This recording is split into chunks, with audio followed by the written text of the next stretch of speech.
കേരളത്തിൽ സർക്കാരിനെതിരെയും മുഖ്യമന്ത്രിക്കെതിരായും പ്രതിഷേധിക്കാൻ പാടില്ല എന്നൊരു പുതിയ നയമാണ് മുഖ്യമന്ത്രി സ്വീകരിച്ചിരിക്കുന്നത്.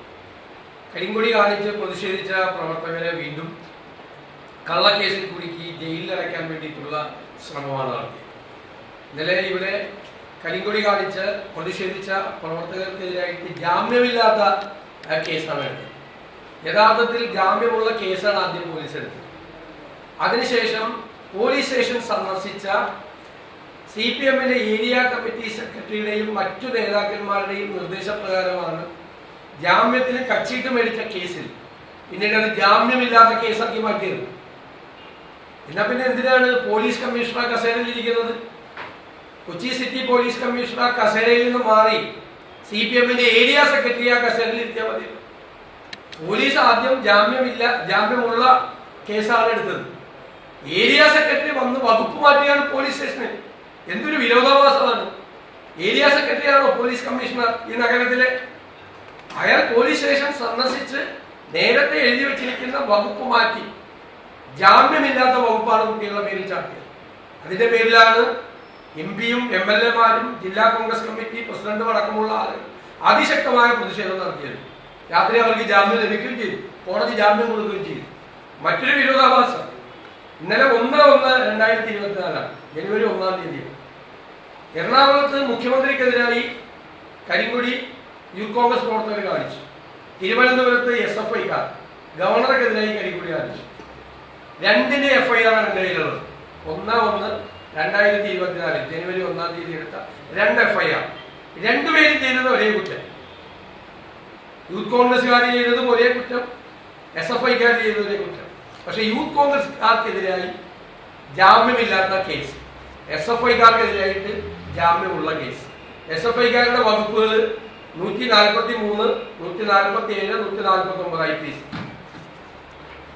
യൂത്ത് കോൺഗ്രസ്സുകാർക്കെതിരായി എറണാകുളത്ത് എടുത്ത കേസ് 143, 147, 353. 353 ഔദ്യോഗിക കൃത്യനിർവഹണം തടസ്സപ്പെടുത്തിയിട്ട് ജാമ്യമില്ലാത്ത കേസാണ്. പിന്നെ 283, 149. ഇതാണ് കേരളത്തിൽ നടക്കുന്ന പച്ചയായ രാഷ്ട്രീയം. SFI-ക്കാരെ ചേർത്ത് പിടിക്കുകയും അവർക്ക് ജാമ്യമുള്ള കേസ് കൊടുത്ത് പോലീസ് സ്റ്റേഷനിൽ നിന്ന് ജാമ്യം കൊടുക്കുകയും യൂത്ത് കോൺഗ്രസ് പ്രവർത്തകരെ ജാമ്യമില്ലാത്ത കേസിൽ തുറുങ്കിലടയ്ക്കാൻ വേണ്ടിയിട്ടുള്ള ശ്രമം. ഒരേ കുറ്റം. FIR വായിച്ചു നോക്കിയാൽ ഒരേ കുറ്റം, ഒരേപോലെയാണ് FIR എഴുതിയിരിക്കുന്നത്. പോലീസിന്റെ ഒരു രീതിയുണ്ട്, FIR എഴുതുന്ന രീതി. തിരുവനന്തപുരത്തെ പോലീസും കൊച്ചിയിലെ പോലീസും ഒരേ രീതിയിൽ FIR എഴുതി വെച്ചിരിക്കുന്ന കേസിലാണ് ഈ ഇത്രയും വൃത്തികേട് കാണിച്ചിരിക്കുന്നത്. അതുകൊണ്ടാണ് ജനപ്രതിനിധികൾക്ക് ഇന്നലെ പോലീസ് സ്റ്റേഷൻ ഉപരോധിക്കേണ്ടത്.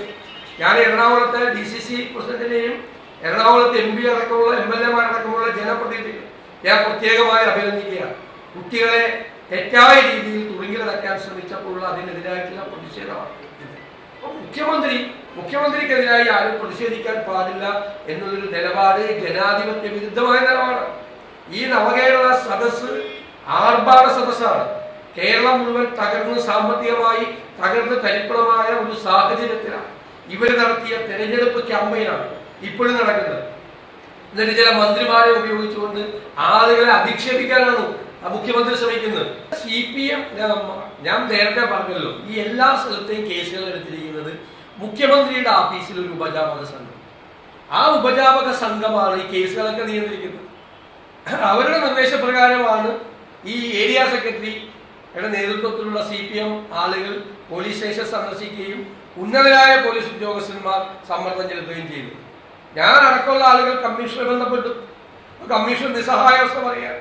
അതുകൊണ്ടാണ് ഞാൻ ചോദിച്ചത്, കൊച്ചി പോലീസ് കമ്മീഷണറുടെ കസേരയിൽ നിന്ന് മാറിക്കൊടുത്തിട്ട് ഏരിയ സെക്രട്ടറി ഇരിച്ചാൽ മതി. ഏരിയ സെക്രട്ടറിയല്ലേ ഏത് വകുപ്പിടണമെന്ന് തീരുമാനിക്കുന്നു. എത്ര പരിതാപകരമായ സ്ഥിതിയാണ് കേരളത്തിലെ പോലീസ് സ്റ്റേഷനുകളുടെ. ഞാൻ 2 FIR കാണിച്ചു. ഒരേപോലത്തെ കേസ് നിങ്ങൾ കണ്ടല്ലോ. SFI-യുടെ സംസ്ഥാന സെക്രട്ടറി ഒരു ബാരിക്കേഡിന്റെ മുകളിൽ കയറിയെന്ന് ഒരു പോലീസ് ഉദ്യോഗസ്ഥരോട് പോയി കക്കൂസ് കയറിയടാ എന്ന് പറയുമ്പോൾ അത് കേട്ടി ചിരിച്ചുകൊണ്ടിരിക്കുകയാണ് മറ്റൊരു ഉന്നത ഉദ്യോഗസ്ഥർ. അവരെ ചേർത്ത് പിടിച്ചുകൊണ്ട് പോയാൽ കണ്ടില്ലേ, മോനെ പാല് കൂട്ടാന്നൊക്കെ പറഞ്ഞുകൊണ്ട്. അതാണ് സമീപനം. ഒരു പാൽക്കുപ്പിയും കൂടി കൊടുക്കണ്ടായിരുന്നു. ശരി, അതുപോലെ കൊണ്ടുപോയി 2 സമീപനമാണ്, 2 രീതിയിലാണ്. ഇത് 2 മുഖ്യമന്ത്രിയുടെ അനുവാദത്തോടു കൂടിയാണ്. ഗവർണർക്കെതിരായി SFI-ക്കാർ കരിങ്കൊടി കാണിക്കുന്നത്. കരിങ്കൊടി കാണിക്കുന്ന മുഖ്യമന്ത്രിക്കെതിരായി കരിങ്കൊടി കാണിക്കുന്നവരെ ക്രൂരമായി മർദ്ദിച്ചു കൊടുക്കുന്നതും കള്ളക്കേസിൽ കുടുക്കി തുറുങ്കിലടക്കാൻ ശ്രമിക്കുന്നു. കോടതിയാണ് ജാമ്യം തന്നത് ഇന്നലെ.